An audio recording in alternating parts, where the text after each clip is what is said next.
The lights are off and away they go. Extremely loose. He's managed to hold on. I think He missed the complete. That is crazy As I stuff. said, Freitas is on the grass on the infield floor. He slides through. He tags Richard Eck.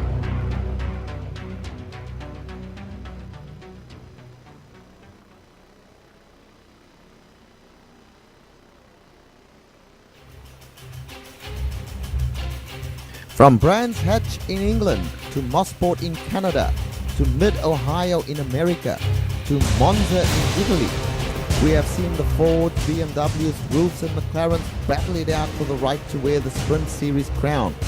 From the elation of winning to the despair of failing to complete lap 1 successfully, we have seen it all. Today, the champion Motorsports Sprint Series comes to Mazda Laguna Seca for round number 5 of this absorbing championship.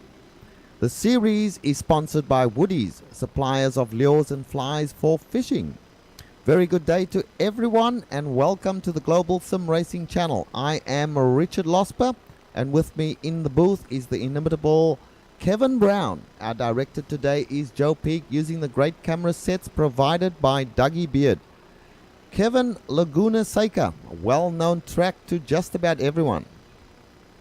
For sure, Richard, and it's a great one. It's short with short straightaways, lots of corners, and big elevation changes going up hills and down hills. And we're going to show you a lap guide, but right before we play that, just want to point out there is an orange zone here in Champion Motorsports Racing. That means on the first lap, passing must be exercised with extreme caution.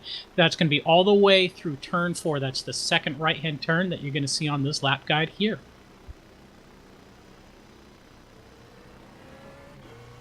All right, we've got Kevin Brown behind the wheel of the GSRC BMW, so let's do a lap around Laguna Seca. The bend over the crest is technically turn 1, but it's flat out the whole way over. From there, line the car up on the right and brake for the Andretti hairpin. This is probably your best passing opportunity on the track, so expect lots of action around this double apexer. As we pass the pit exit, we switch left and get the car slowed for 3. Greedy drivers will probably run wide here often. Then it's a short burst before 4, which is a pretty fast right-hander. But it's critical to nail it because there's a bit of a stretch until 5. Anyone close to you could take advantage of a mistake and sneak a pass up the inside into this uphill left turn. And you really don't want to be going too wide here because this turn is all about momentum since it's cambered and very steep on exit. After that, 6 is even less desirable to go through side by side. It's a sharp flick and single file only. Cars can end up in the walls on either side with the smallest mistake. But by now we're at the top of the Rahal Straight and hitting the infamous corkscrew. Blind braking point, blind turn in, blind everything as you drop down multiple stories of elevation. Before you have time to relax though, you're into Rainy Curve. This is the longest turn on the track and it's got a very late apex. From there, we cross the track and brush the brakes for 10. Lots of banking here, so carry your speed through the apex.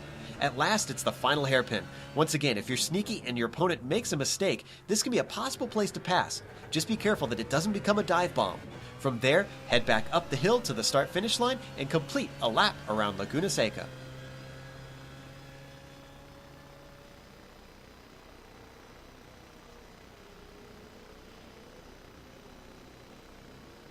As you can see from the lap guide, folks, this track is, well, Kevin, this track is definitely one that you need to be very careful on. I do see some of the cars struggling a little bit around here during qualifying, but we'll get back to that. Let's talk about the championship, Kevin.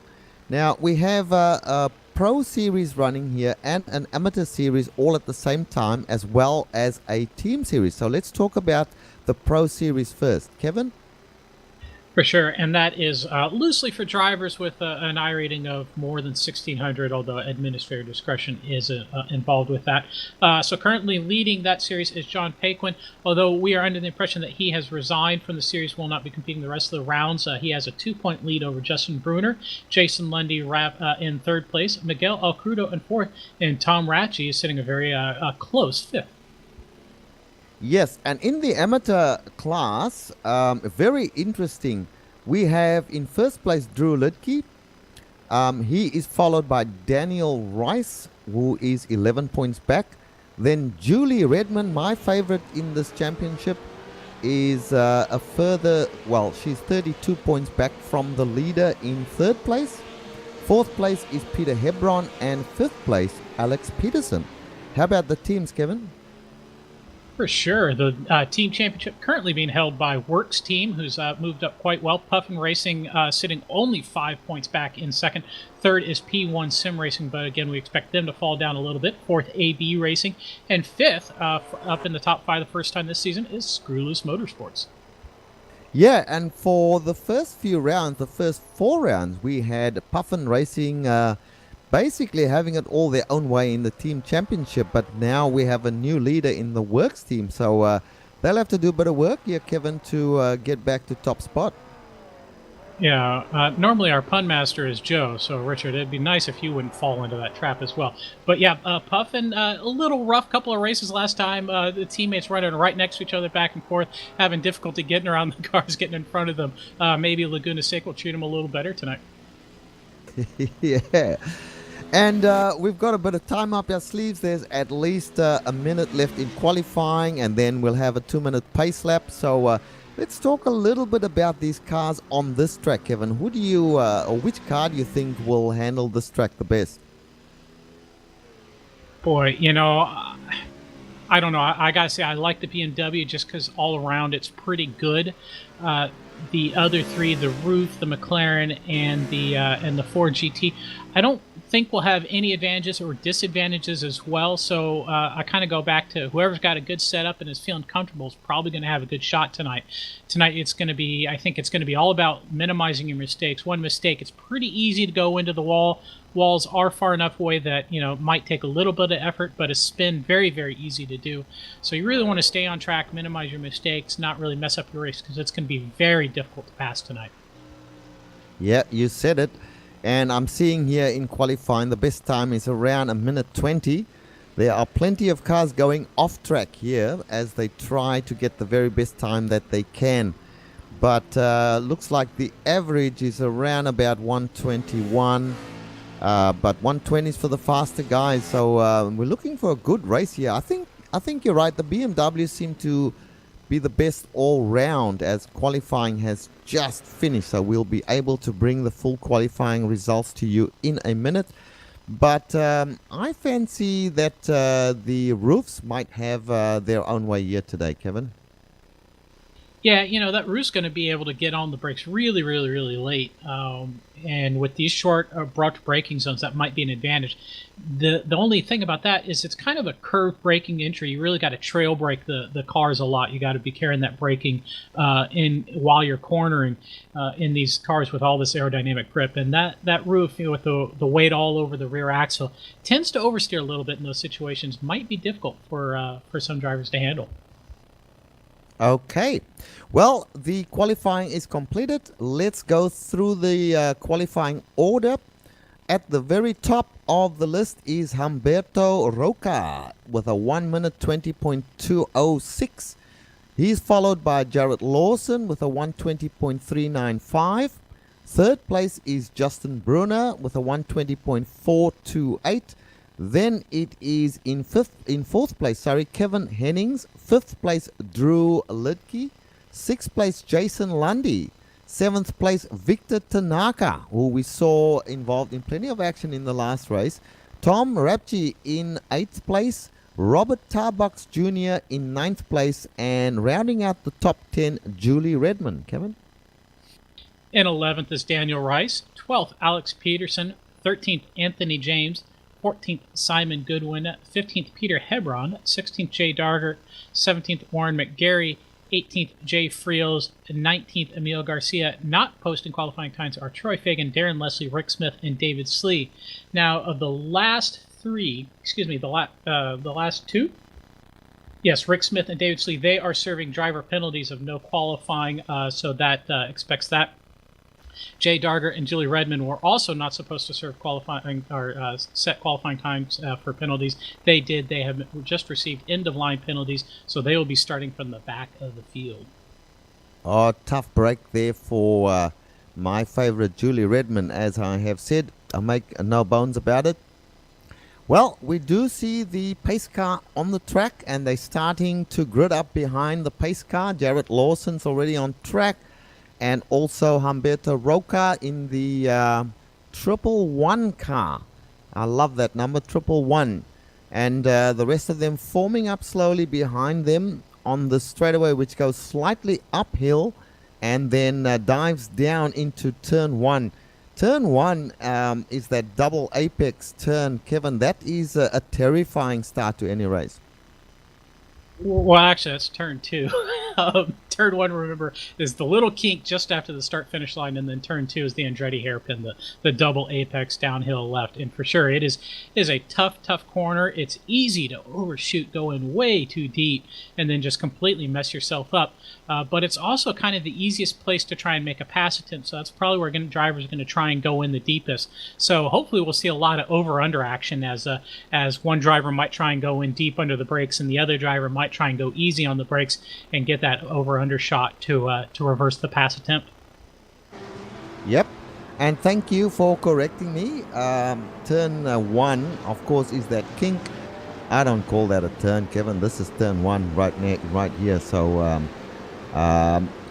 the pace car now going through, I suppose, turn three officially, and the guys following up behind them. I am driving with Justin Brunner, who should be a fancy for this championship, with our friend John Paquin deciding not to continue with the series.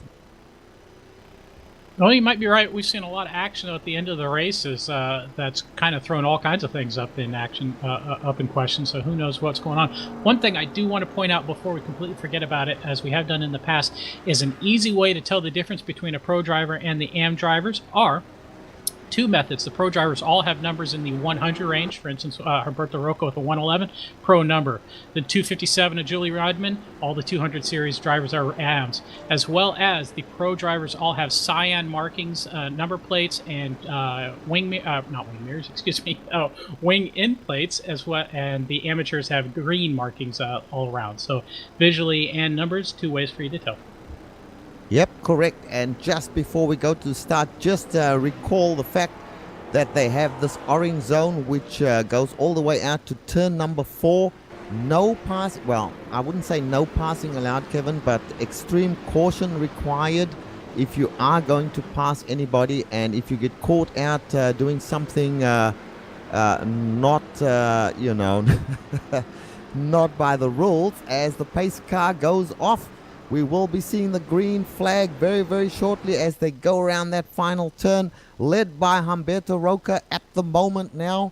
And they're heading down the front straight into the kink turn number 1. Humberto Roca, just Jarrett Lawson behind him, Justin Brunner in third place.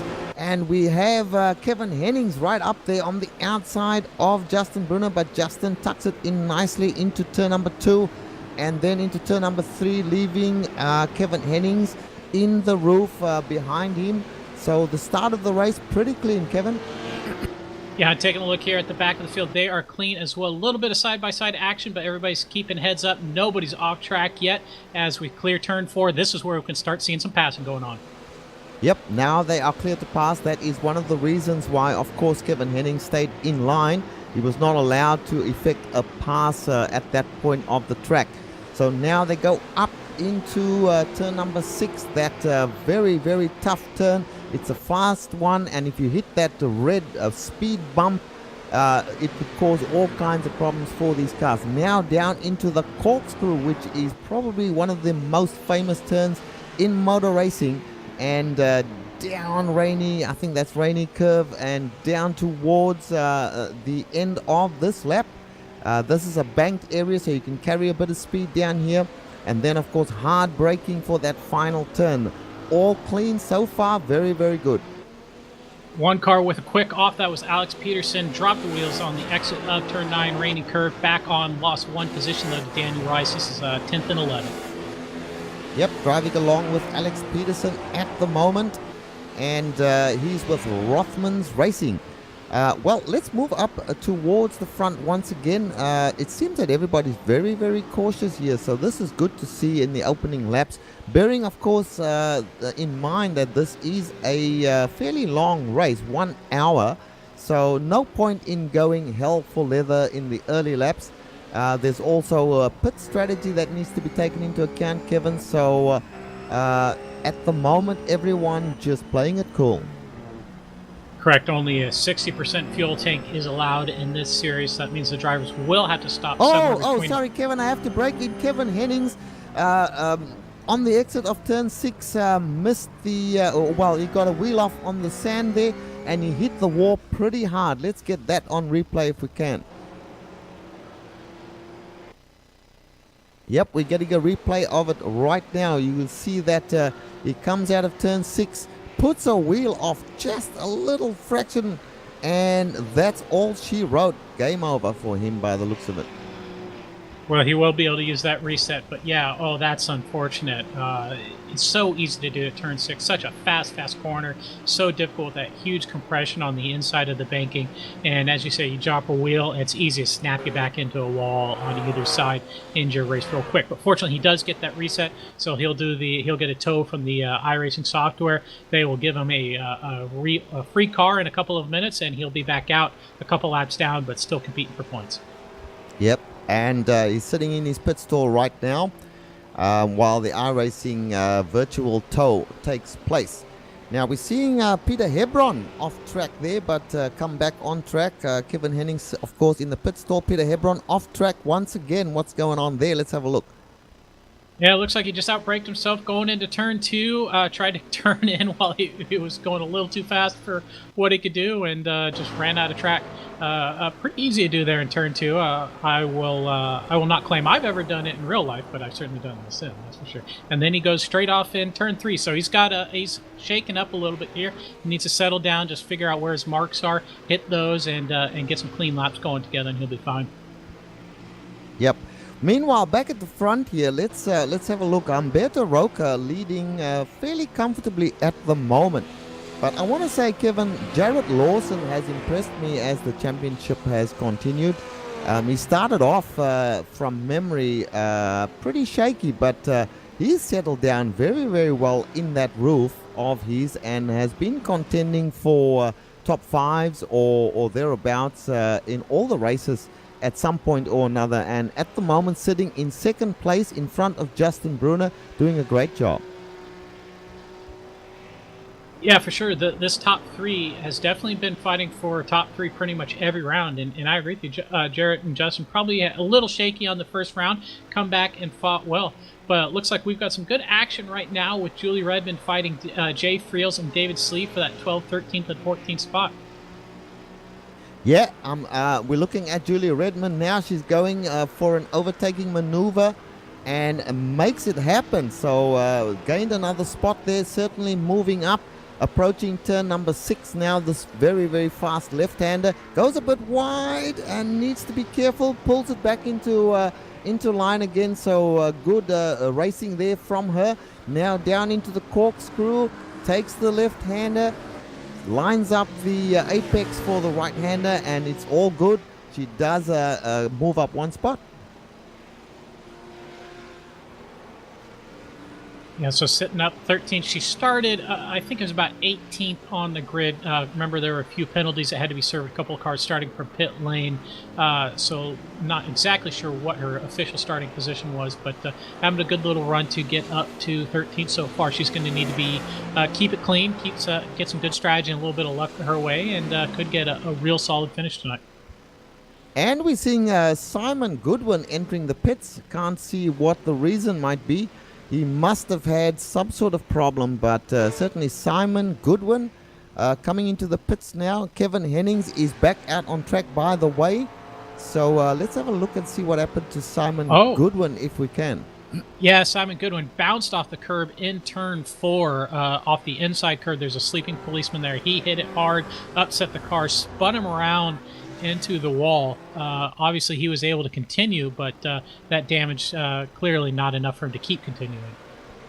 Yep, and he's coming back out of the pits now, so obviously he's taken advantage of the free repair, the new car, and back out on track. So we're all racing again. Now we go back live and we go back to the top, and once more we have a look at Humberto Roca leading this. Anthony James off track at the moment, as well as Daniel Rice, but Anthony James has a problem. Yeah, I didn't see that, so I'm going to have to take a look. Yeah, he was off track for several seconds there, so definitely had a problem. Yeah, he just carried too much speed into Rainey, it looks like, and ran wide. Able to keep it though under control, not spin off and into a wall. So he's able to rejoin the black stuff and put it back down again. He spent a bit of time out on the sand there, in the marble, so to speak. But all good. He's back out on the track. So getting back to what we were talking about, I want to put the camera on Justin Brunner. I want to see why is he so far back. Normally we would see him contending much closer to the lead, but maybe he's just playing it patient for the moment. But certainly Jared Lawson in a very, very good second position there. And Humberto Roca certainly running away a little bit there in first place. Yeah, I'm not sure if I'd classify it running away. I mean, maybe walking away. It hasn't grown by leaps and bounds, this gap. I mean, we're only talking about 1 second over 6 laps. But yeah, again, 1 second we're seeing drivers, drop wheels and losing a couple positions. So if you're only a second away from the car in front of you, if that car makes a mistake, you're probably at least going to have a chance to pass him, right? Or her. But so 1 second I don't feel is all that big a deal, and leaves you far enough away behind that you don't have to worry about losing your downforce in these corners, which you can do in a couple of these corners, some really, really, really fast corners, especially turn 4, as I watch Brunner get a little wide, get a little oversteer in the middle there. Yeah, I have to say, this is a tough track. It is not one of my personal favorites. I tend to avoid racing here if I can. So I take my hat off to these guys. Well, let's put the camera on Drew Litke. Now, Drew Litke is currently leading the Amateur Championship, going through turn 6 at the moment, sitting back in 6th place overall, so not a bad spot for him to be in. I think of the 200s, yes, he is currently leading the amateur standings as well as this race in the amateur class. So a good run from Drew Litke, as he has done for so many races previously. Oh boy, we got a retirement. Jay Friels has retired after contact with the 202 of Jay Dargert. They collided in turn 5. Looks like Dargert got surprised by Friels' braking point, smacked him in the rear, spun Friels right off into the wall, and Friels has since retired from this race. So we have unfortunately lost 2 right now. Jay Friels and Darren Leslie are not currently on track. Yeah, we can also add that Troy Fagan is nowhere to be seen on track, so he is out as well in the McLaren there. So a couple showing as not having taking part any further in this race. Let's go to Jared Lawson, Tom Rathy, a couple of guys putting wheels off. I get excited when I see these guys suddenly going grey on my timing and scoring screen here, but it's all good. They're back on track, no harm, no foul. Jason Lundy, let's have a look at Jason Lundy there, Joe. He's running kind of by himself at the moment, going down into the corkscrew. Having an up and down season. He started off really, really well, and currently I forget where he's sitting in the championship, but it's certainly not in the top 3. So Jason needs to get something going for him to get on the podium in this championship. And Jason Lundy is in the top 3. He is 3rd, sitting 14 points behind the championship leader. I stand corrected, as you love to do, Kevin, and so should you too if I make a mistake. And it looks like Lawson has made a mistake. Justin Brunner has caught right up to him. They've lost about 2.5 seconds to Humberto Roca. We need to keep an eye on this right now. Yep, indeed. Justin Brunner now, he can practically feel the rear bumper of Jared Lawson. So Jared's put a few wheels off in preceding laps, and that doesn't augur well for him, with Justin Brunner just taking it calmly in that McLaren there, going through turn 6, going up the hill now. Looks like the roof keeping his lead quite now closing up into the corkscrew. Jared Lawson not all that great out of the corkscrew there, but then you come down Rainy Curve, and now Justin Brunner trying to make good the distance between them, catching right up. Jared Lawson definitely having problems there, Kevin, keeping that car on track. and struggling a little bit. And Justin Brunner didn't try to make a move there, but certainly he's making it known that he's right there.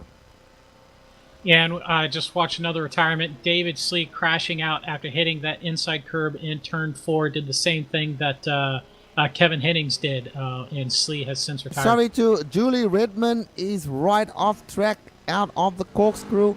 Got a car spun right around, just taking off once again. We might get a replay of that if we can. Terrible luck there for Julie. Yeah, it looks like she picked up some damage on the rear, too.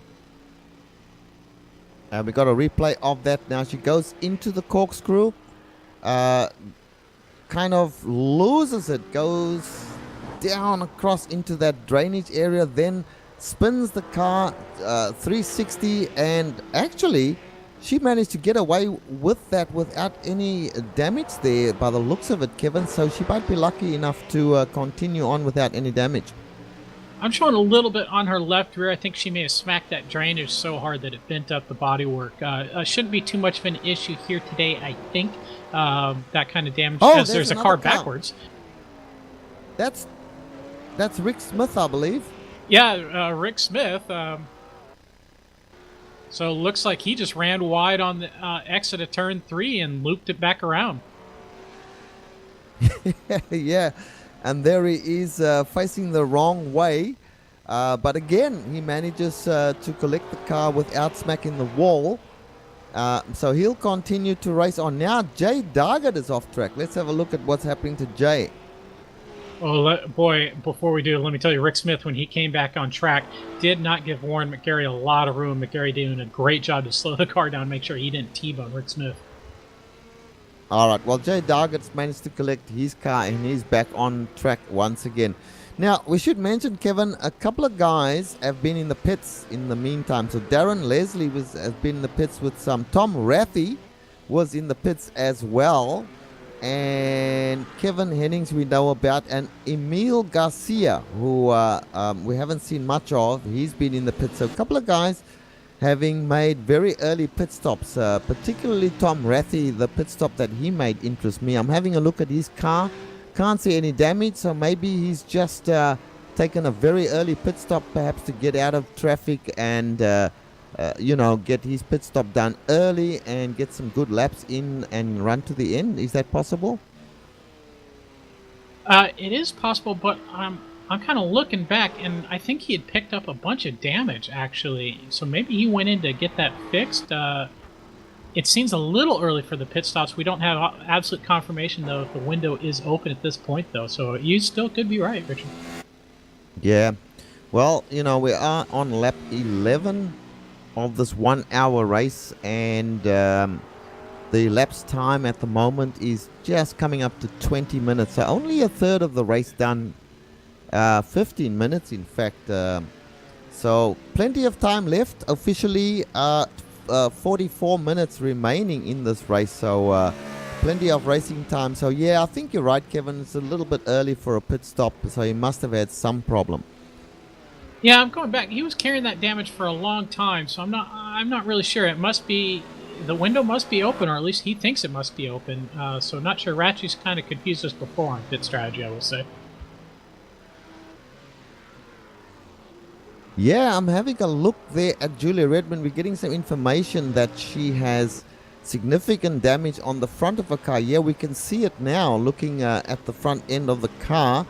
Damage, it's all dented in there. I'm not sure how much damage that might be, but that could be from hitting that drainage pit in the corkscrew area there. Kevin, do you think? No, it's from hitting the back of Jay Dargert in turn 11 on lap 11. Dargert, I'm not sure, but definitely both on different braking plans, and she clocked Dargert pretty hard. He had a half spin, and she has clearly smashed up the front end of her car. Yeah, we're going to get a replay of that. Oh, yes, indeed. Ooh. Yeah, Rick Smith all over the place there, coming out onto the front straight. But she already had the damage, so at that stage... and Dargert spins again, this time in Rainy Curve. A nice little 360 on the exit. Gets it back under control. Loses that spot to Julia Redmond. I tell you what, These guys are finding it very difficult in these cars. Let's just quickly talk about the weather. We are on a very, very cold track, 18 degrees Celsius, about 65. As we see Jay Dargett on replay doing a bit of pirouetting out there. Going back live now. So 18 degrees Celsius or 65 Fahrenheit. There's a very stiff breeze as well. And the humidity is way down. So that's probably what's giving these cars a hard time trying to get grip, Kevin. And Richard, we did not catch this on screen, but Brunner and Lawson had a nice little battle about 2 laps ago on lap 11 while everything else is going on. Brunner got around Jarrett Lawson for that second place.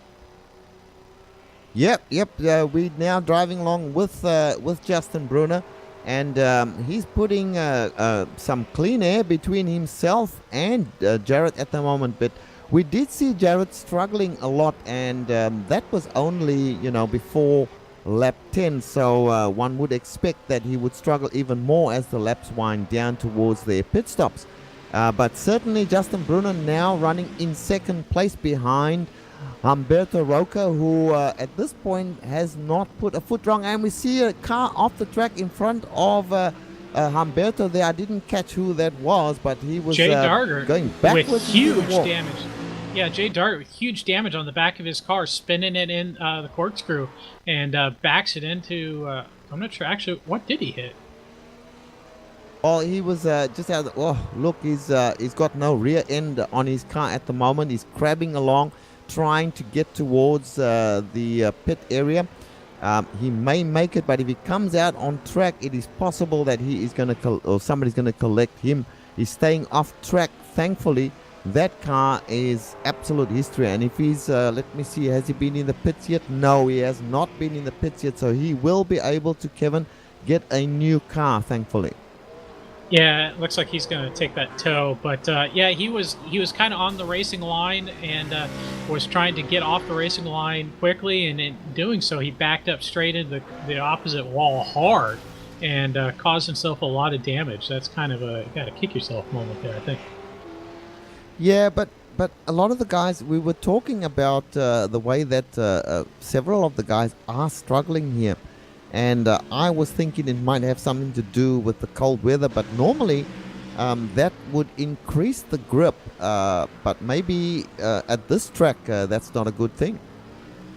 Yeah, well, don't forget, too, there is a strong crosswind blowing. Pretty much any wind here is going to be a crosswind, and that's going to, exacerbate the issue for sure. But hey, we got to point out, Brunner and Lawson have closed up within 2 seconds of of the leader, Humberto Roca. So that lead that was over 4 seconds is now under 2. And we have Emil Garcia in his pit stall, Jay Dargett in the pit stall, not seeing anybody off track at the moment, but we are getting information of some wreck there. And it was indeed Emil Garcia on replay at the moment, going off track and smacking the wall coming out of the last turn there. Kevin, that was a very hard hit. He's going to be, luckily, no, he's in the pit stall. He might get a free car there. And Alex Peterson off track at the moment. Let's have a look there. Well, it's just all going on right now at the moment, isn't it, Richard? Having a little bit of a difficult time trying to catch up. Well, let me tell you, there are so many accidents happening, so many offs at least happening at the moment that our broadcast is broken up by different incidents at various points of the track. So we might bring a little bit of sanity to the whole thing. Let's go back to the front there, have a look at Justin Brunner and Humberto Roca and see how that is developing as a battle. And just to give you an update on Alex Peterson, he has continued on track. Kind of thought he would stop, get that damage repaired, but elected not to. I don't imagine he'll stay out a whole lot longer, though. Yeah. Well, I can't see a battle developing up front here yet. Justin Brunner, he has closed up a little bit. You can actually see the full profile of Humberto's car right now. Going through turn 3 there, his car looks pretty good. at this point in time, going through turn 4. Nice line there. So seems like he might have a bit more speed than Humberto, but maybe Humberto was just held up by traffic, because Humberto doesn't look to be having any problems at all there either, Kevin. Quickly, let's go to 16, 17. Simon Goodwin and Kevin Hennings, they are fighting for that 16th place. Simon Goodwin dropped a wheel in turn 10, really allowed Kevin Hennings to close up. Hennings, remember, had that damage early on in the race, came back, got his car repaired, came back out. I think he's probably the faster car out here right now, but we'll see just how much of a fight Simon Goodwin's going to put up to keep him behind him. Yeah, and one would think Kevin Hennings in the roof there might have a little bit of an advantage over Simon Goodwin. Simon Goodwin had his own problems as well, but Simon doing a great job staying in front of him now as they go up through turns 4, heading towards turn 5. He closes right up and gets a good launch out of turn number 5. They're heading up the hill towards turn 6.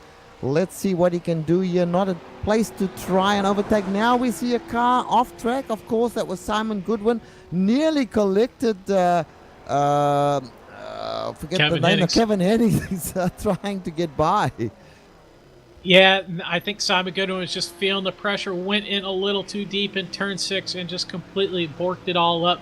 Just kind of handed that position over and a couple more, it looks like. No, it was only Kevin Hennings for position, but track position with several cars. Yeah, well said. Sorry, I just watched Peter Hebner go very deep in the corkscrew, almost throw it away, but managed to keep the car on the black stuff. Yep, and now I see Emil Garcia in the pits, back in the pits. So a bit of a problem for him. I'm not sure why he's come back in, but he's sitting out there. Victor Tanaka off track at the moment. Yes, looks like, indeed. And turn 6 strikes again. We're going to get a replay of that. Very hard hit there for Tanaka. Go ahead, Kevin. Yeah, he just kind of messed his entry up, tried to turn in too early, corrected himself, then just completely off, got loose, and by that time it was all over. Turn 6, so difficult, such a momentum corner, going uphill, such a light braking zone, and it's just so easy. If you're carrying, a mile an hour more than you're used to, it's really easy to spin that car and wreck it. But Tanaka was having a great run in 4th in front of Drew Lidke. He was holding Lidke up, or holding Lidke off, I should say, and now that's all over. Yeah, it is, and we're getting another replay of the incident. He goes up towards turn number 6 there. You can see he goes in pretty hot, just gets out on the marbles area there. In the virtual world of iRacing, you just cannot put wheels off in turn 6 on the right-hand side. The car will tend to spin because you are trying to turn the car left, and the left turn is just accelerated when you touch the off-track section. I'm wondering, with your experience of this track in real life, Kevin, is that the case as well? Actually, in real life, you can go off there. If you kind of have a little bit of local knowledge there, you really have to kind of open up the steering in the middle of the corner. You kind of turn in, and then the compression is so hard that it actually kind of straightens out your steering. So you kind of wind up with the steering wheel almost straight by the time you're out to almost from apex to track out. So sometimes if you drop a wheel, it's not too bad. If you just a little bit drop a wheel, it'll snap you right into the inside, and you'll have a huge hit. The wall there in real life is just destroyed with how many cars have hit it. Just all marked up black and nasty.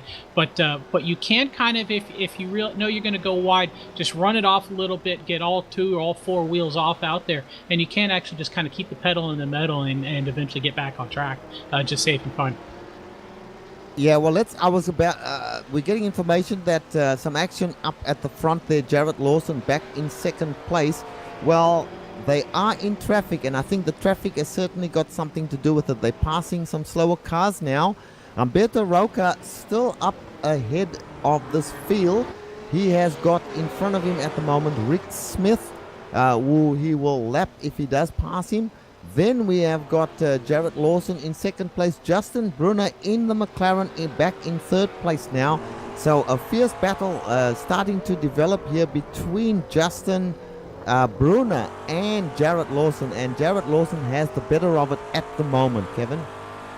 Yeah, and that was helped by the battle of Simon Goodwin and Peter Hebron changing places, and Simon Goodwin wound up holding them up so much that Jarrett Lawson was able to close up very quickly and take that position away from Brunner when Brunner was clearly not expecting it.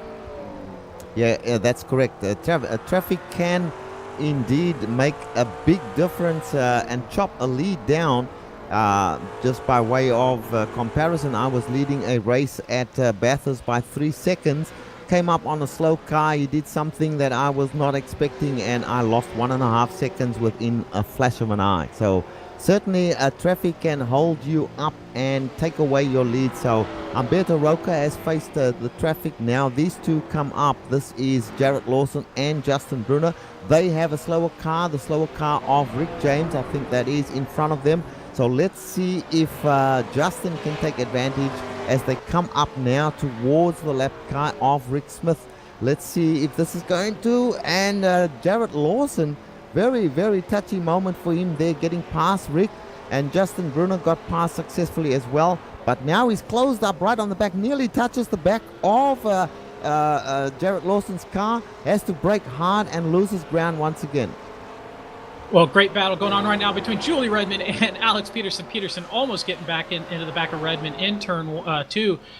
Redmond had outbraked Peterson very cleanly into turn 11 and took the position away, but Peterson hot on the throttle, got a great run through 1 and into 2, but it looks like Redmond's got that spot away from Peterson for the final spots on the lead lap. Yes, indeed. Now let's just have a look. So Drew Lidke is leading the AM class at the moment, the amateur class. In second place is Anthony James, and in third place, Julie Redmond. Sir. So Daniel Rice is second in amateur. Anthony James would be third. Yes, correct. The 270 of Daniel Rice. But Julie has done a fantastic job, in my opinion, from coming from, I believe, 18th place, now sitting in 9th place overall and 4th in class. So a bit of work for her to do, certainly to get up further in her class. But overall, getting up to 9th place from 18th, that's a great job. I respect that. And we just had a position change. Jason Lundy and Drew Lidke. Lundy had been following Lidke for laps upon laps within about a half second. Lidke just ran a little bit wide in turn 6, and then on the Rahal straight, got on the brakes, allowed Lundy to drive right by, realizing that probably, I guess he just decided that, hey, since we're in different classes, I'm just going to let you go. And Lidke actually coming into pit lane right now. Yeah, we are on lap 22. And there's just under 30 minutes left in this race, so we're about at the halfway point. One would think that a lot of the guys are going to come in for their pit stop now. Drew Lidke's going in there. Tom Rathie is already in the pits. Peter Hebron has gone into the pits as well. So guys coming in now for their regulation pit stop, and perhaps to get a little bit of damage repaired as well, or take a free car. And of course, one would think that tires would be hard wearing on this track. The track will, wear hard on the tires. So they'll all take tires, do you think, Kevin? Yeah, I think so. That seems to be generally the hot setup in this series is taking tires. We've seen it work out pretty well in a couple of races. I'm particularly thinking of Mid-Ohio. I think that worked out really, really well for a lot of drivers. So I imagine probably going to be pretty similar today, especially with these cold conditions. We're seeing drivers are probably being really aggressive on the tires. Guys, let's stay with the battle here. Justin Brunner we're driving with at the moment. He is still battling very hard with Jarrett Lawson. They're going through turn 1 right now, heading down towards the double apex, turn number 2 and 3. Justin Brunner gets a really good collection of the apexes there. However, Jarrett Lawson gets the better of the exit. So Jarrett Lawson moves a little way. We'll see that Justin will close up once again. So this battle for the overall second place and for second place in the pro class is definitely on. Now, these guys have not made any pit stops yet. So I think it might be an advantage to one or the other to jump into the pits and maybe get out of this battle and perhaps take it up a bit later on in the race again. Yeah, I can't really argue with that. Although Julie Redmond trying to stave off the Humberto Roca to stay on the lead lap goes very deep into the corkscrew. I thought she was going to snap back and collect Humberto Justin Roca. Brunner off track. Sorry. Justin Brunner briefly off track in the corkscrew there. Does get it back on track without any damage, but lost a lot of time there to Jared Lawson. Sorry about that. Let's go back to the Julie Redmond incident. No, it's okay. They all kept it on track. Redmond just dove into pits right now, so she'll lose that lap. She'll probably gain it back on Humberto Roca's pit stop. But looks like, yeah, Brunner, big loss, losing several seconds. He's in pit lane as well now. Yeah, good move from him. And whilst that was taking place, Daniel Rice had a big off coming out of 6 as well, but managed to do what you were describing there, which is get all 4 wheels off the track out of turn 6 and come back on track without any damage. So good on him for doing that. We see Justin Brunner's in, Robert Tarbox is in, Julie Redmond into the pits as well. So she hasn't made a pit stop yet, so she'll be able to get a new car for the damage that she had previously. So it's all happening at the moment, Kevin. Everybody getting their pit stops, getting some new tires, and getting ready for the second half of this race, which we are well into already now. For sure. Keeping an eye right now on our overall leader, Humberto Roca, trying to put the 228 of Simon Goodwin down a lap. Not easily done in the corkscrew and in rainy curve. You kind of need help on both cars. Wondering if one of them's going to duck into pit lane. No, neither is. Humberto's going to take this spot going into turn 11. Easily done, thanks to help of Simon Goodwin lifting a little early. Yeah, we see Jared Lawson going into the pits now as well. We haven't spoken a lot about Humberto Roca, and normally in a broadcast that is a good thing. It means that you are doing everything by the book, you're doing everything right, and that's why the broadcasters aren't talking about you. The commentators don't need to say anything about you because you're doing all the right stuff. And certainly Kevin Humberto has so far has been faultless. Let's hope we don't put the mockers on him for that, but certainly he's done a great job here at this very tricky track and just kept it out in front there from the very first lap. Yeah, he's kicked up some dirt here and there. He's had a couple of close moments with a couple of lappers, but yeah, he's held a nice lead over the rest of the field for most of the day. Hasn't always been a big lead, but it's been a good lead. Just kind of one of those leads that makes you keep your attention focused, and doesn't allow you to kind of start scenery watching and all the rest. So yeah, Humberto having a good day so far, but still we got another 25 minutes at least of racing, so plenty of time to screw it up for anybody here. Although of course we don't want that to happen. Now we are getting information that Justin Brunner has actually passed Jared Lawson in the pit stops. So I don't know why. Perhaps taken less fuel. Perhaps didn't take all 4 tires. We will have to go and check on that to find out exactly why. But at the moment, Justin Brunner ahead of Jared Lawson. Humberto Roca, by the way, now coming into pit lane. In fact, he's in his pit stall right now, so he's making his pit stop. So, Kevin, now things get interesting. Yeah, it looks to me like Brunner did not go up in the air to get fresh tires. Jarrett Lawson did. Their pit stops were only 5 seconds off of each other, not even, about 3.5. So that doesn't quite explain the 4 tires. So I think, the net result is, hey, it's a position change. Well, look. Now that you say that, if Lawson did take tires and Justin Brunner didn't, and the gap's only a couple of seconds, well, that's not going to be very, very good for Justin Brunner in the long run, because Brunner and Lawson in a battle Brunner already. has passed Humberto Roca for the overall lead. Yeah, but Humberto went into the pits, remember? For the overall lead, Humberto Roca is back out on track. He's directly in front of Jarrett Lawson. Lawson all over his bumper. They have Julie Redmond directly in front of them. That's a lap car down. But Roca and Lawson are right now battling for second and third overall. Our overall leader is currently Jason Lundy. He has not stopped. Justin Brunner is the leader of everybody that has stopped. So Justin Brunner has stopped. He has served his pit stop, and he is in the overall lead right now. Well, at least he will be as soon as Lundy pits. Well, Lundy is entering the pits as we speak, so he'll be taking his pit stop.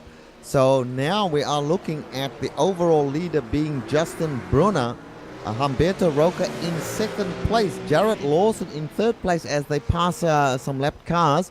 Battle on. Julie Redmond is not in this battle. She is about to be lapped by these guys, but Humberto Roca, Jared Lawson battle for second place at the moment. Justin Brunner out front in first place after the pit stops.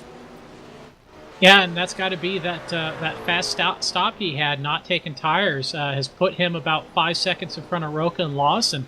So he's going to have the track position on these two, and right now he is praying that Roca and Lawson are going to start fighting and holding each other up and allow him to get away. And no, Humberto Roca is still in second, Jared Lawson in third, whatever timing you might see on screen. No, Jared Lawson, we got some false information there that Jared Lawson had made a pass. Not true. Jared Lawson in third place, battling with Humberto Roca. Now, Humberto needs to settle down after his pit stop. Tires are cold. He needs to get everything back together again. Justin Brunner, I think, in first place is going to have trouble, Kevin, towards the end of this race if he did not take any tires. Yeah, it's going to be difficult for him, but the thing he's got right now is track position. With it being so difficult to pass here, that may be a huge advantage. This is a gutsy move by Brunner. Obviously we don't know how it's going to play out. It's right on the edge, though. But Humberto Roca looking a little quick. He's gained a couple tenths on Brunner this lap. He's gained a couple of tenths on Lawson as well. So it looks like his tires are in the spot, and he's going. Yeah, indeed. And we can actually see now, just way up ahead there, we have got Justin Brunner. So he's got about, he had a 4.5 second lead. That's already cut down to 3.8 seconds. So I don't know. As we see a big bubble from Lawson. Yeah, just carrying a little bit too much rotation under entry for turn 2, and back end of the car really stepped out. Lost himself a good second there. Lawson did.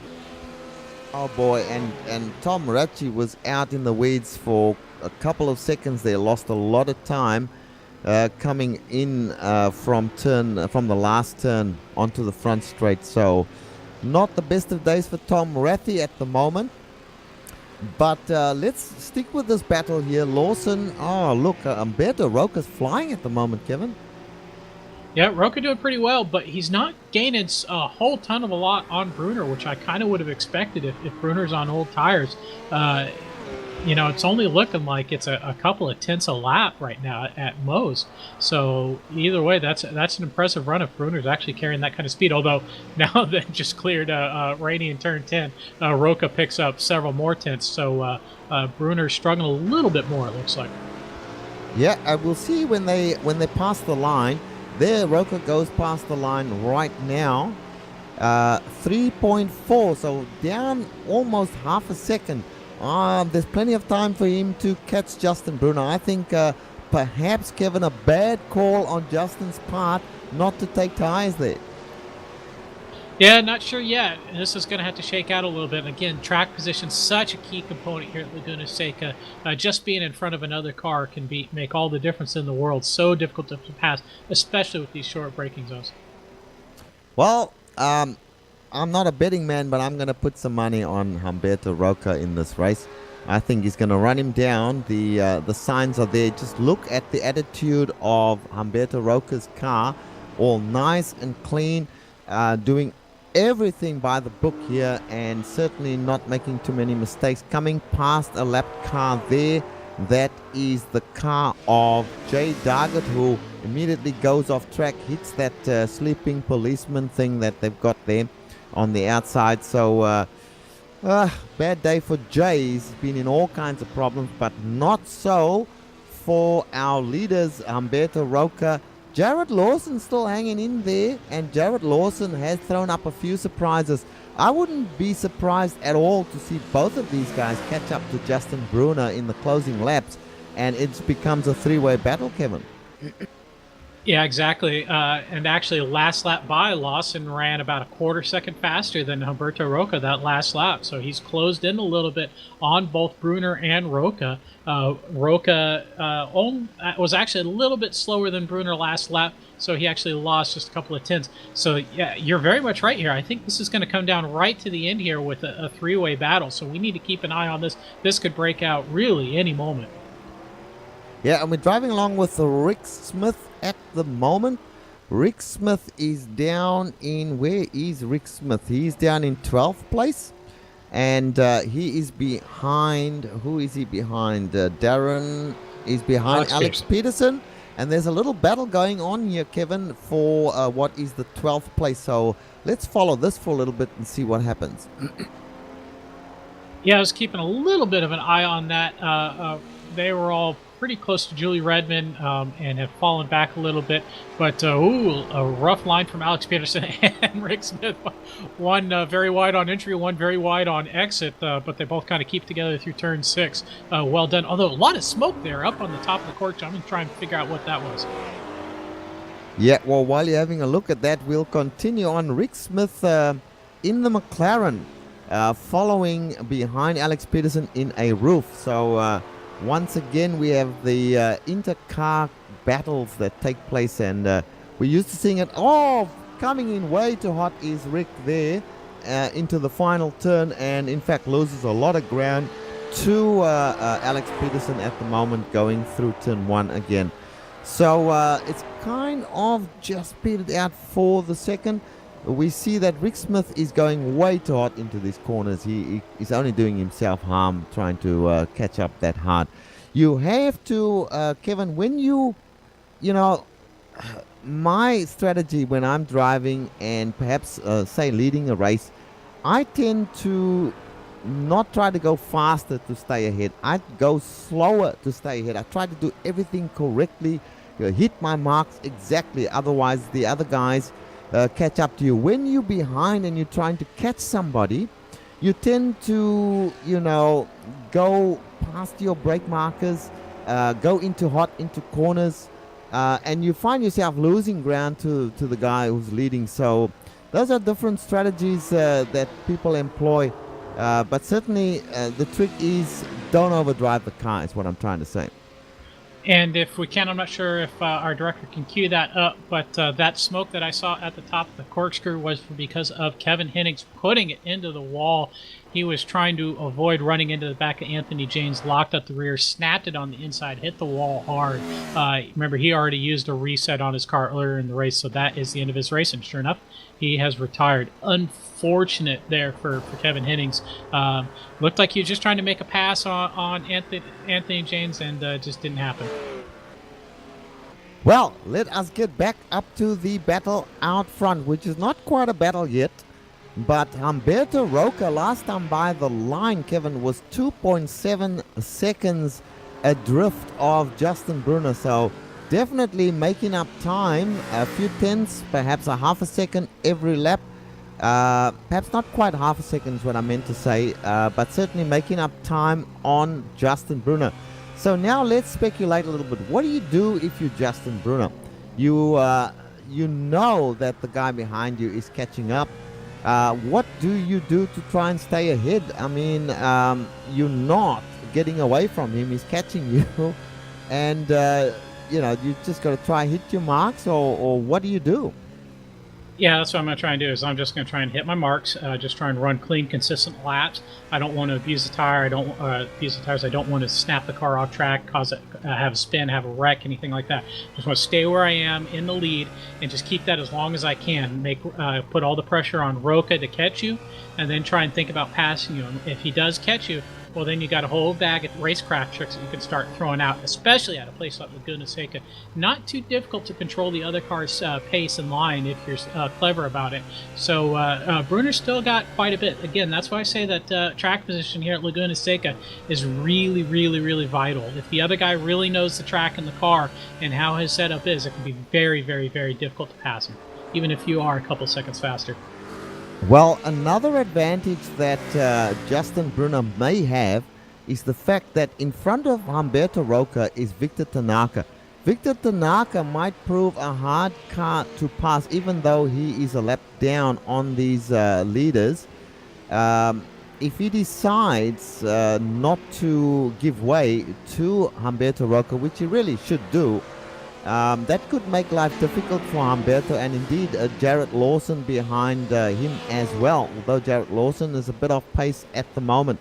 So let's see how this develops as we see Humberto Roca slowly making ground on Justin as well as on the lap car. So definitely that gap has closed down quite a bit, Kevin, and I'd still say that Justin Brunner is in trouble, but he might just have enough. We've got 12 minutes of racing left in this race, and hopefully he can hang on and stay ahead of Humberto Roca, but it is looking decidedly as if Humberto is going to catch them. Victor Tanaka might be the fly in the ointment, so to speak. That gives a bit of an advantage there to Justin, but I don't know. I think it's going to come down to the wire here. Yeah, to be honest, I don't think Victor's going to be that much of an issue. He's about 25 seconds behind the car in front of him, and about 16 seconds in front of the car behind him. But there is a nice little battle brewing up here between Rick Smith and Tom Ratchey for 12th and 13th. They've been about a half second apart for a lap or two, and it looks like Tom Ratchey is going to try and look up the inside in turn 6 on Smith. This is very difficult. They're very close, side by side. Smith turns in. They make contact, but Ratchey takes that position away. I tell you what, that was extremely risky. And, you know, if it wasn't for Rick Smith being on the outside and actually straightening up the car of Tom Rathy, I think there could have been a lot more problems there. But he got away with it, and that was really gutsy to try on the inside there of turn number 6. So good on him for doing that. That is certainly worth the replay that we're looking at. Yeah, you can make it happen, especially if you're comfortable with the other driver you're next to, take away that inside line into turn 6, but it is not easy. And then Rick Smith went very, very deep under braking for the corkscrew, almost got into the back of Tom Ratchey. That would have been an unfortunate counter pass attempt. Wow! And Humberto Roca came within a whisker of hitting Simon Goodwin approaching the corkscrew there. How he managed, we must get that on replay, how he managed, Humberto Roca managed not to hit Simon Goodwin. Unbelievable. Just have a look at this, folks. Yeah, and it looks like Goodwin actually got onto the brakes early to allow Humberto Roca that chance to pass, and I don't think Roca expected it. That could have been very ugly very quickly. Well, that could have been a race-ending moment there for Humberto Roca. I'm pretty sure his heart is thumping along at 180 or something right now. But Simon Goodwin, no favors there, but he got away with it, which is great. Let's go down the order a little bit. So Justin Brunner still in front of this race by just over 2 seconds from Humberto Roca. Humberto Roca now has clear air between himself and Justin Brunner. 9 minutes and 40 odd seconds to go in this race. Can he catch Justin Brunner? I think yes. Yeah, still some time to go. I don't think Jarrett Lawson's going to be in this battle. He's about 4.5 seconds behind Humberto Roca, so Lawson's going to need a lot of help from Brunner or Roca to shake things up. So it looks like it's down to 2 cars right now. Humberto Roca much quicker through the corkscrew and Rainey and turn 10, the section they're on right now, than Brunner's been lately. So I think that's just a little comparative there, but yeah. I think you're right. Roca's going to catch Brunner, I think, but will he be able to pass him? Yes, indeed, because that's when the battle starts. Now, I want to go back to Julie Redmond. Julie is currently in a 3rd place in her class. Now, to me, and maybe I'm biased, but that's a great run. Started in 18th place after receiving the penalty. Could not use her qualifying lap. Got into overall 9th place, where she's been for quite a while, but with the loss of one of the drivers in front of her in that class, she has now inherited the 3rd place. Kevin, that's got to be classed as a great run. That's a good run. Let's get our cameras on Alex Peterson and Tom Ratchey, 11th and 12th. They are only about a third of a second apart away from each other. But I agree with you. Julie Redmond running up through the field in Laguna Seca. Difficult place to do that. She had some incidents, as it looks like Ratchey's going in on the inside turn too. Looks like Alex Peterson's going to help him out. Just help Ratchey take that position. So that shakes out. Tom Ratchey takes another one. Yeah, Tom Ratchey, a man on the move in the last few laps. Did that great pass in turn 6, but now goes off track, brings it back on again, and is going to lose the spot once again to Alex Peterson. They go side by side into turn number 5. Alex Peterson giving up rather easily there. Yeah, I think Peterson recognizes that Ratchey's a little quicker here, just going to let him stay in front of him. Also, Peterson carrying a little bit of damage on his right rear. Not sure if that's affecting him or if it's just body work. It takes a lot of body work damage, really, at Laguna Seca to slow you down significantly, so I don't need to worry about that. But we should get back up to the front because Humberto Roca is now within 1 second of the leader, Justin Brunner. Correct, and that will put him in range to pick up whatever draft comes off the car of Justin Brunner, punching that hole through the air and pulling Humberto Roca along with him. So the battle will be commenced in the not too distant future year. Justin Brunner still leading the car number 102, still leading this race, loses significant time right there in the corkscrew, Kevin. It's going to be a battle of who will be the tougher opponent during the run down to the flag. Still over 6 minutes to go in this race. Humberto Roca looking the goods at the moment, but you said it, he's got to make the pass, and Justin's not going to make it easy for him. No, for sure. Justin won't make it easy, but Brunner, he's fairly quick in a couple of places. I expected him to be a lot slower into turn 11 under braking than Roca, but he wasn't. Actually picks up a little bit of time on the entry into turn 2. He spins and hits the wall. Unbelievable stuff. Well, like I said, the pressure was all on Roca to catch up and make that pass. Brunner just needed to be clean, and right now Roca's the one that failed the test. Yes, unfortunate for Roca there. And it was a slow spin. Just to have a look at it on the replay once again. He just kind of lazily spins the car around and then touches the wall. That's pretty hard. That's pretty hard, unfortunately. And that's going to cost him in terms of his handling on that car, Kevin. Yeah, I think that was a spin to power on oversteer. It didn't really start until he was basically clear. I think he just got on the power a little bit too hard, and the car went around on him.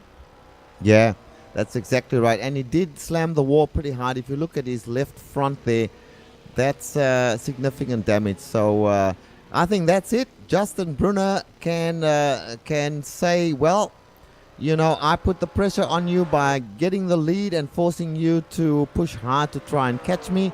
And that's what's happened. I don't think he can win this race now from that position. But where is Jared Lawson in all of this? Because surely Jared Lawson would have passed. Yes, he did pass Roca.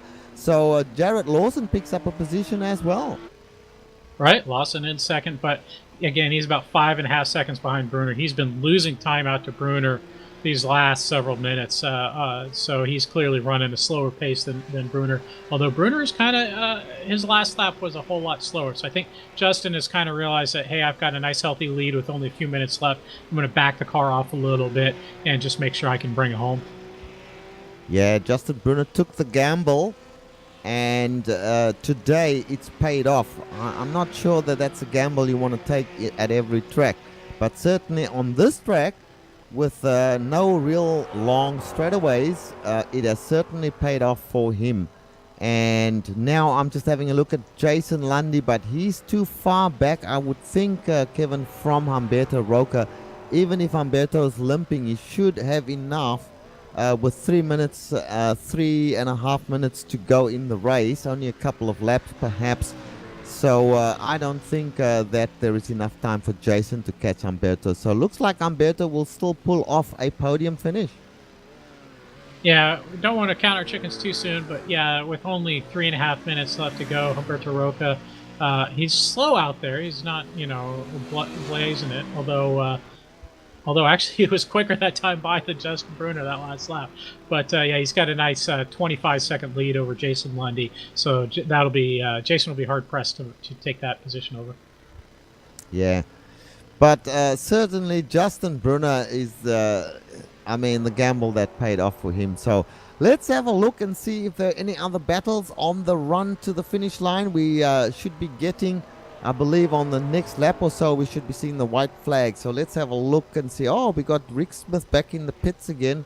So he's had a problem. But certainly, let's have a look. Justin Brunner in the pro class leading. And in the amateur class, Drew Litke once again, who is leading that race or that championship. Oh, don't let me talk too soon because he just put a few wheels off there. Drew Litke still leading, so it looks like he might bring that one home for another win in his class.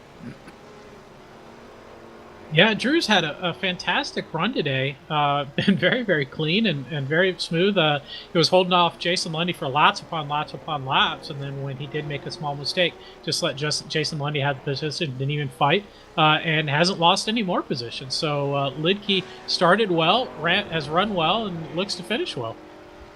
Yep, and behind him, Daniel Rice, not in contention for a challenge, but bringing that home in second place by the looks of it here for the amateur class. That's another good run as well. Daniel Rice certainly has had some good moments in the previous rounds as well, so a good run from him.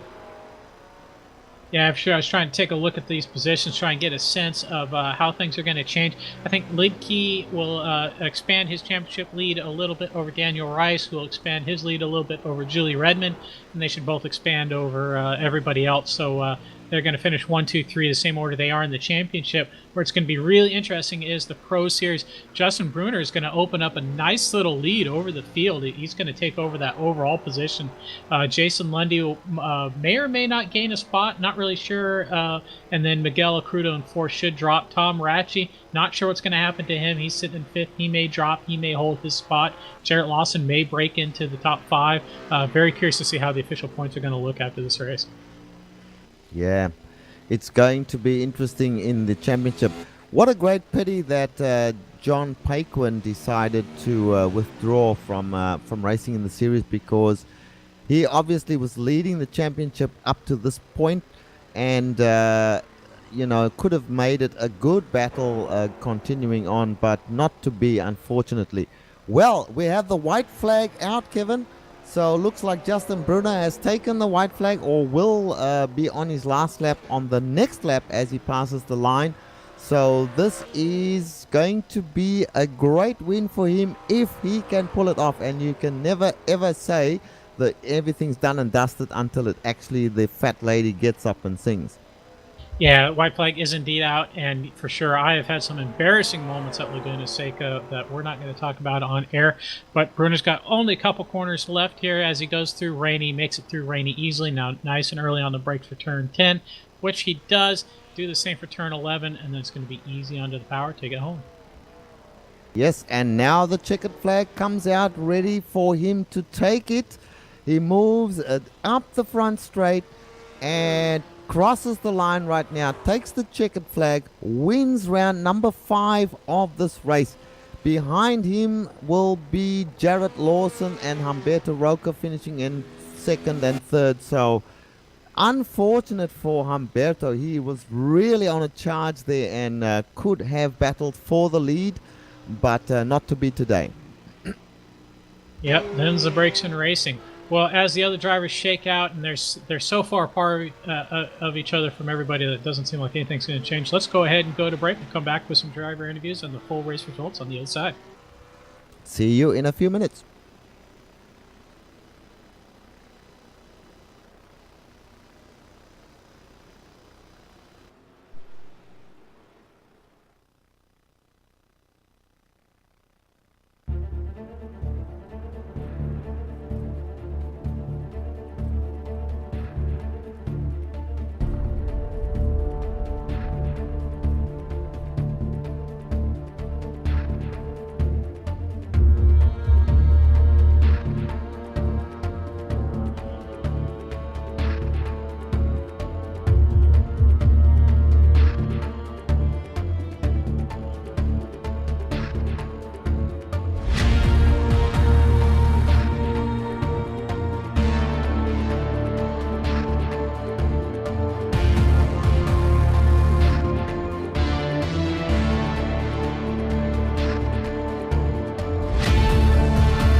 Welcome back to the Champion Motorsports Sprint Series. Race is done, and what a good race it was. Kevin, some really, really great racing taking place in this series. Let's run through the field as they finished. So in first place, Justin Brunner. Great race from him. We do understand, we were under the impression, Kevin, he took no tires, but he did indeed take tires, he's saying in the chat. So we were wrong on that one. We do apologize for getting that wrong. Justin Brunner winning this race in just over an hour, of course. Jarrett Lawson coming in second place after Humberto Roca had an unfortunate incident in the closing laps and was relegated to third place. Jason Lundy came in fourth place, and those are all pro drivers. First of the amateur drivers, Drew Lidke, coming in fifth place overall. Daniel Rice, second of the amateur drivers, coming in sixth place overall. Then it was Robert Tarbox in seventh, Victor Tanaka in eighth place. Julie Redmond, third in the amateur, came in ninth place overall. And rounding out the top 10 was Tom Rathy. In 11th was Alex Peterson in that amateur class. Anthony James behind him in 12th. Warren McGarry 2 laps down in 13th. Simon Goodwin another lap down in 14th. Peter Hebron in 15th. Jay Dargert in 16th. Rick Smith 5 laps down 17th. And we get into the guys that really didn't finish. Darren Leslie, Kevin Hinnings, Emil Garcia, David Slee, Jerry Friels, and Troy Fagan never took the start, which we're not really sure for some reason. But there you go. Those are our finishers in tonight's race. Yeah, and it was a great race. Well, we do have our winner, Justin Brunner, in the Ready for Interview room. We will bring him in and have a chat. Justin, congratulations on a win towards the end there. First of all, let us apologize. We thought you did not take tires. Just correct us there. You did actually take tires on your pit stop? Yes, I did. Okay, so having got that out of the way, once again, congratulations on a good win. Humberto was catching you towards the end. He got to within a second of you in the closing laps there. How did you feel about that when you could see on your F3 box that he was catching you throughout the last 10 or so laps? Well, I know Humberto pretty well, and I knew he's super, super fast, quite a bit faster than me. I saw him catching me and began to make little mistakes, just trying to go faster and faster. Finally, I saw him spin, and I kind of laid back and kind of got comfortable. Yeah, once he spun out, of course, he gave up the position then to Jarrett Lawson as well, who was too far back to catch you. So overall, throughout the race, when you started, you were starting off in a very useful position. Started off just steadily, slowly, working your way. You only inherited the lead after the pit stop. So tell us about your pit stop and what brought you to the lead there. Well, honestly, it's probably fuel calculations. I've been running a dashboard that calculates fuel for me, and it really helped me out on this win today. Brought me out 4 seconds ahead of both of them, basically. Okay, you got to let us know off air what this dashboard's all about, because we could use that as well. Well, Justin, look, that should put you in good stead for the championship. I believe that you were in... Where were you? You were in second place in the championship. John Paquin is not racing anymore, we understand. He may come back, who knows. But this will put you in the lead of the championship as well. Yep, it'll be interesting if John decides to show back up. He could definitely give me a run for my money. All right, Justin, congratulations once again. A good win today on a really tough track. And we will see you some more in the future races. Thank you for talking to us. Yeah, thank you for the broadcast. Okay, so now, Kevin, we have we'll bring Jarrett Lawson in and have a few words with him. Go ahead. Jarrett, a nice little run today. A good start. You started in second, and you finished in second, although you're a bit behind Humberto there. So tell us a little bit about the end of the stint, or the end of the race, I should say, coming out in third right behind Humberto. How are you feeling about the race at that point? Oh, wow. I was feeling great, honestly. As I was coming down the front straight, I actually saw Humberto coming out of the pits, so I was really pushing to try to get in front of him. But unfortunately, I came out right behind him, and I was trying to keep on his bumper, and hopefully, like, we both, our tires degrade at the same time, but I couldn't focus that good.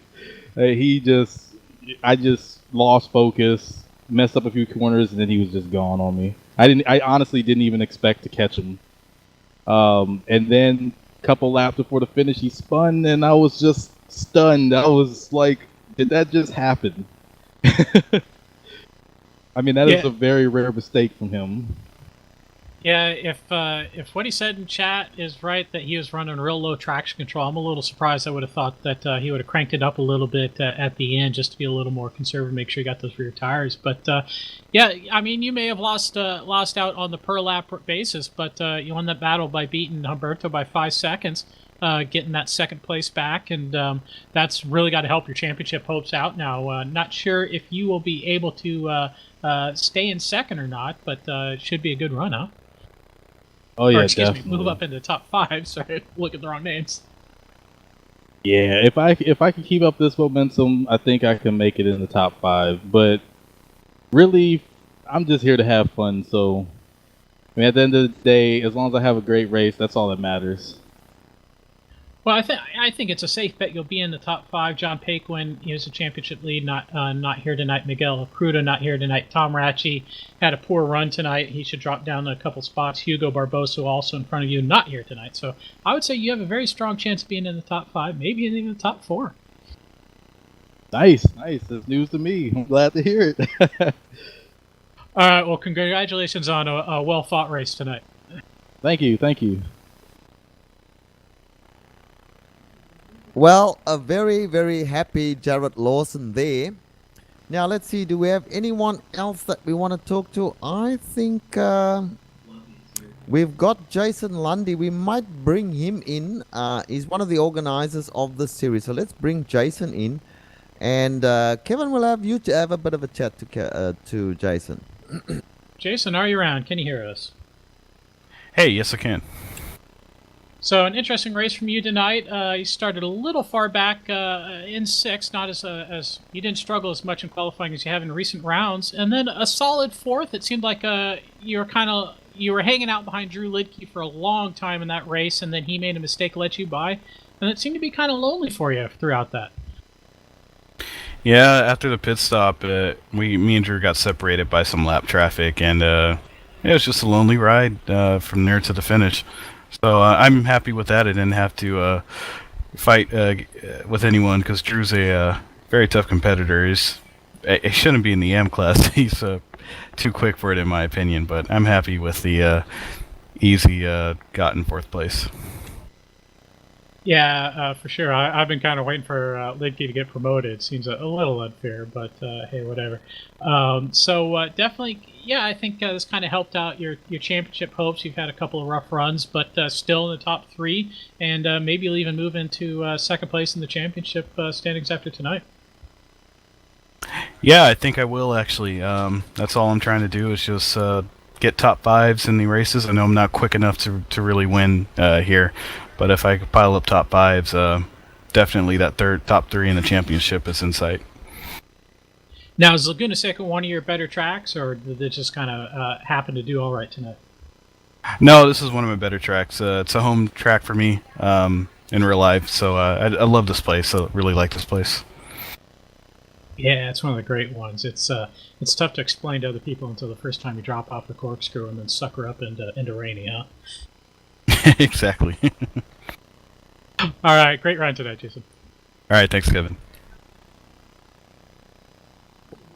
Well, folks, that brings us to the close of another great race, and we can see, Kevin, the championship starting to open up a little bit there. Of course, some of the guys that are regulars didn't turn up today, so when they come back, that'll change things up again.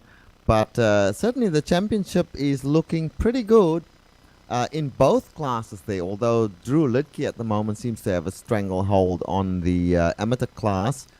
And a bit of a battle up front there in the pro class, but Justin Brunner putting or laying claim to trying to win that class. However, that is the end of our broadcast for today. As usual, we first of all want to thank Woody's, who supplies lures and flies for fishing. Thank you for your sponsorship, Woody's. And we also certainly thank the organizers of the series for the very hard work they put in to manage this and all their other series as well.